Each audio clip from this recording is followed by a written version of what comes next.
சரி பிள்ளைகள், எல்லோருக்கும் வணக்கம். நான் காபோத உயர்தர உயிரியல் பிரிவில் பாடத்தோட சம்பந்தப்பட்ட சில சின்ன சின்ன விடயங்களை உங்களுக்கு நான் தெளிவுபடுத்தி கொண்டு வரேன்.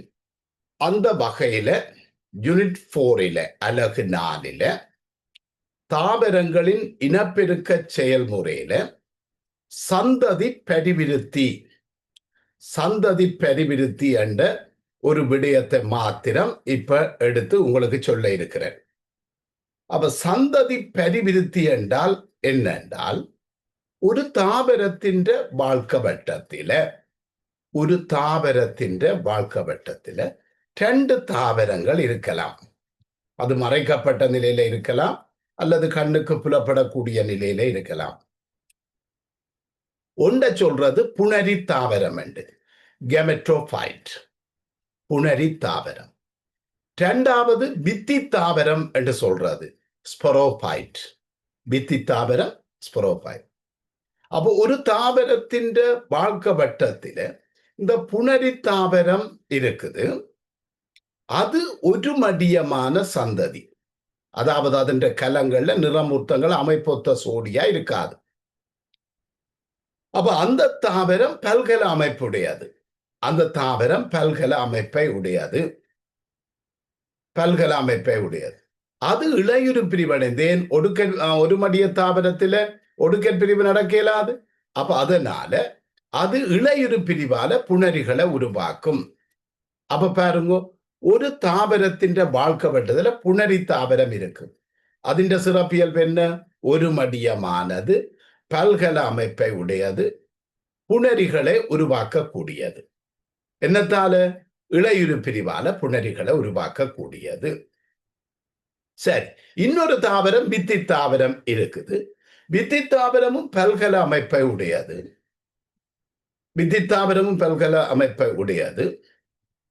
அதே நேரத்தில் அது இருமடியமானது. ஒடுக்கற் பிரிவினால் வித்திகள் எனப்படும் அமைப்பை தோற்றுவிக்கும். ஒடுக்கற் பிரிவினால வித்திகள் எனப்படும் அமைப்பை தோற்றுவிக்கும். அப்போ ஒரு தாவரத்தின் வாழ்க்கை வட்டத்தில் இந்த புணரி தாவரமும் இருக்குது, வித்தி தாவரமும் இருக்குது. அப்ப புணரி தாவரமும் வித்தி தாவரமும் ஒன்றிலே இருந்து ஒன்று மாறி மாறி தோற்றுவிக்கப்படுதல் சந்ததி பெருவிருத்தி என்று சொல்லப்படும். அப்ப இந்த சந்ததி பெருவிருத்தியில உருவாகிற புணரி தாவரமும் வித்தி தாவரமும் வேறுபட்ட உருவத்தை கொண்டிருப்பதனால் அதை நாங்கள் சொல்றது பல்லின உருவ சந்ததி பெருவிருத்தி என்று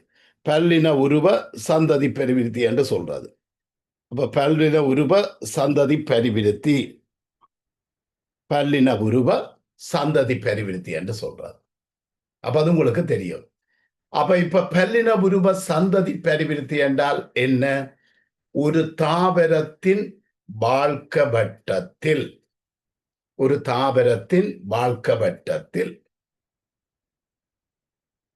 பல்கல அமைப்பை உடைய ஒரு மடியமான புணரிகளை உருவாக்குகின்ற புணரி தாவர சந்ததியும், இருமடியமான பல்கல அமைப்பை உடைய வித்திகளை உருவாக்குகின்ற வித்தி தாவர சந்ததியும் மாறி மாறி தோற்றுவிக்கப்பட்டால் அது சந்ததி பெருவிருத்தி என்று சொல்லப்படும். அப்ப சந்ததி பெருவிருத்தியில வித்தி தாவரமும் புணரி தாவரமும் வேறுபட்ட உருவத்தை கொண்டிருப்பதனால் அது பல்லின உருவ சந்ததி பெருவிருத்தி எனப்படும். அப்ப பல்லின உருவ சந்ததி பெருவிருத்தி என்றால் இப்ப உங்களுக்கு தெரியும். அப்ப ஒரு தாவரத்தின் வாழ்க்கை வட்டத்தில் பல்கல அமைப்பை உடைய ஒரு மடியமான புணரிகளை உருவாக்குகின்ற புணரி தாவர சந்ததியும், இருமடியமான பல்கல அமைப்பை உடைய வித்திகளை உருவாக்குகின்ற வித்தி தாவர சந்ததியும் மாறி மாறி தோற்றுவிக்கப்படுதல் சந்ததி பெருவிருத்தி எனப்படும். அப்ப வித்தி தாவரமும் புனரித்தாவரமும் உருவத்தில வேறுபட்டவையாக இருப்பதனால் இது பல்லின உருவ சந்ததி பெருவிருத்தி எனப்படும். சரி, அப்ப இந்த புனரித்தாவரங்கள் புனரிக்கலன்கள் எனப்படும் இனப்பெருக்க அங்கத்தை கொண்டவை. அப்ப புனரிக்கலன்கள் புனரித்தாவரங்கள் புனரித்தாவரங்கள் என்னத்தை கொண்டிருக்கும்? புனரிக்கலன்கள் எனப்படும் அமைப்பை புனரிக்கலன்கள் எனப்படும் அமைப்பை இனப்பெருக்கம் அங்கமாக கொண்டிருக்கும். அப்ப இந்த புனரிக்கலன்கள் ஆண்கலவாக்கி பெண்கல சனனி என்னும் இரு வகைகளாக இருக்கும். அப்ப இந்த புனரித்தாவரங்கள் ஓர் இல்லத்துக்குரியவையாக இருக்கலாம் அல்லது ஈரில்லத்துக்குரியவையாக இருக்கலாம். ஓர் இல்லத்துக்குரியவையாக இருக்கலாம் அல்லது ஈரில்லத்துக்குரியவையாக இருக்கலாம். அப்போ ஒரு புனரித்தாவரம் ஆண்கல வாக்கியையும் பெண்கல சனனியையும் கொண்டிருந்து முதலே அதாவது முறையே ஆண் புனரித்தாவரத்தையும் பெண் புனரித்தாவரத்தையும் உருவாக்குமாக இருந்தால் அது ஓர் இல்லத்துக்குரிய புனரித்தாவரம் என்று சொல்லப்படும். உதாரணமாக நெப்ரோலெப்பிஸில ஓர் இல்லத்துக்குரிய புனரித்தாவரம் இருக்கு. அதே நேரத்தில் பிரியோஃபைட்டாக்கள்ல ஈரில்லத்துக்குரிய புனரித்தாவரங்கள் இருக்கு. ஈரில்லத்துக்குரிய புனரித்தாவரங்கள் இருக்கு. ஈரில்லத்துக்குரிய புனரித்தாவரங்கள் இருக்கு. அதே மாதிரி பாருங்க, வித்தி தாவரத்தில வித்திக்கலன் என்று சொல்லப்படுகின்ற அமைப்பு இருக்கு. அப்ப வித்திக்கலன்கள் ஒடுக்கற் பிரிவுக்கு உட்பட்டு வித்திகளை உருவாக்கும். அப்ப வித்திக்கலன் நுண்வித்திக்கலன் மாவித்திக்கலன் என இரண்டு வகைப்படும். அப்ப நுண்வித்திக்கலன் மாவித்திக்கலன் முறையே ஒடுக்கற் பிரிவின் மூலம் நுண்வித்திகளையும் மாவித்திகளையும் உருவாக்குமாக இருந்தால் அதை பல்லின வித்தி உண்மை என்று சொல்றார். பல்லின வித்தி உண்மை. சரி, தனிய வித்திக்கலன் மட்டுமிருந்து ஒரே பெருமன் உள்ள வித்திகள் மட்டும் உருவாக்கப்படுமாக இருந்தால் அதை ஒத்த வித்தி உண்மை என்று சொல்றது. ஒத்த வித்தி உண்மை. இப்ப பாருங்க, பிரியோஃபைட்டாக்கள் அதே மாதிரி பிரியோஃபைட்டான்னு சொன்னா போகோனேட்டம் நெப்ரோலெப்பிஸில் ஒத்த வித்தி உண்மை காணப்படும். அதே நேரத்தில் செலாஜினெல்லாவிலும் வித்து தாவரங்களிலும் பல்லின வித்தி உண்மை காணப்படும். அப்ப பாருங்க, புனரித்தாவரங்கள் புனரிக்கலன்கள் எனப்படும் இனப்பெருக்க அங்கங்களை உடையவை. அப்ப இவை ஓர் இல்லமாக இருக்கலாம், புனரித்தாவரங்கள் ஈரில்லமாக இருக்கலாம். ஆண்கள வாக்கி அல்லது பெண்கள சனனி மட்டும் ஒரு புனரித்தாவரத்தில் இருந்தால் அது ஈரில்லத்துக்குரிய புனரித்தாவரம் வேண்டும்.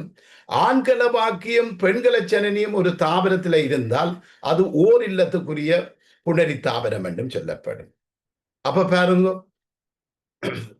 வடிவா தெரிய வேணும் ஒவ்வொரு விஷயமும். அப்ப பாருங்க, புனரித்தாவரங்களின் மூலம் உருவாகிற புனரித்தாவரத்தின் மூலம் உருவாகிற ஆண் பெண் புணரிகள் இணைந்து கருக்கட்டி நுகம் உருவாகும். நுகம் இளையுறு பிரிவால முளையத்தை உருவாக்கும். முளையம் வித்தித்தாவரமாக விருத்தி அடையும்.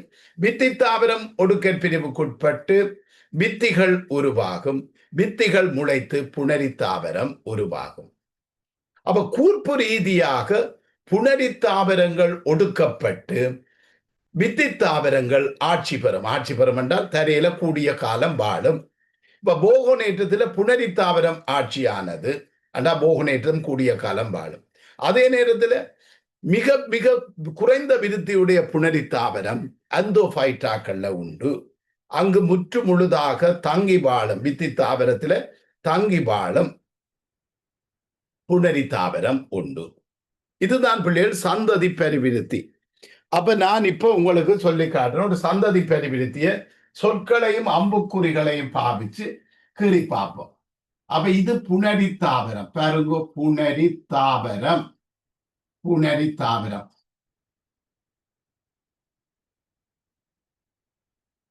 புனரித்தாவரம் இது ஒரு மடியமானது, பல்கல அமைப்பை உடையது.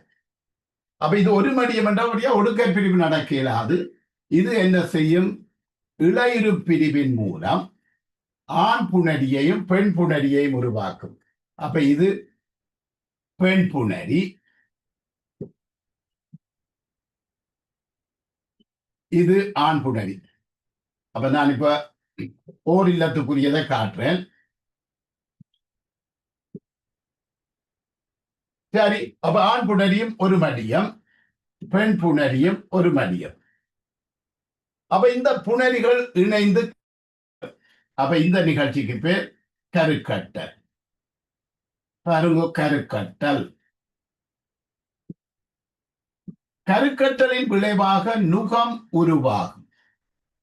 நுகம் நுகம் இருமடியமே, ஒரு மடிய புணரிகள் இணைந்து பார நுகம்.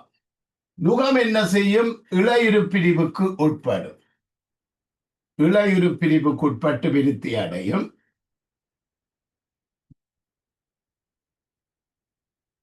ஆகவே முளையம் உருவாகும். முளையம் பல்கல அமைப்பை உடையது, இருமடியமானது. பாருங்க, அப்ப முளையம் என்ன செய்ய போகுது? இப்ப வித்தி தாவரமாக விருத்தி அடைய போகுது. முளையம் வித்தி தாவரமாக விருத்தி அடைய போகுது. பாருங்க, இது வித்தி தாவரம். முளையம் இருமடியம் என்றபடியா வித்தி தாவரமும் இருமடியம். அப்ப இருமடியம். அப்ப இது ஒடுக்கற் பிரிவுக்கு உட்பட்டு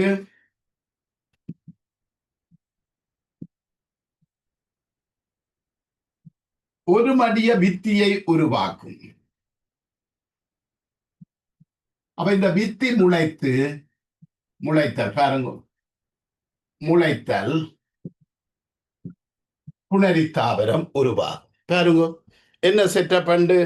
அப்ப ஒரு தாவரத்தின் வாழ்க்கை வட்டத்தில ஒரு மடிய புணரி தாவர சந்ததியும் இருமடிய வித்தி தாவர சந்ததியும் ஒன்றிலிருந்து ஒன்று மாறி மாறி தோற்றுவிக்கப்படுதல் சந்ததி பெரிவிருத்தி.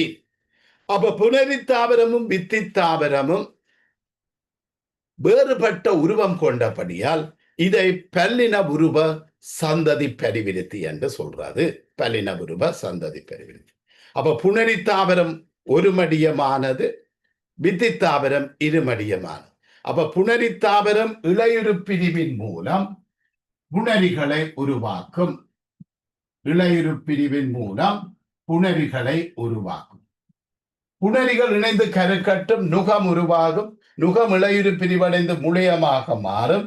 முளையம் என்ன செய்யும்? முளையம் என்ன செய்யும் என்றால், முளையம் என்ன செய்யும்?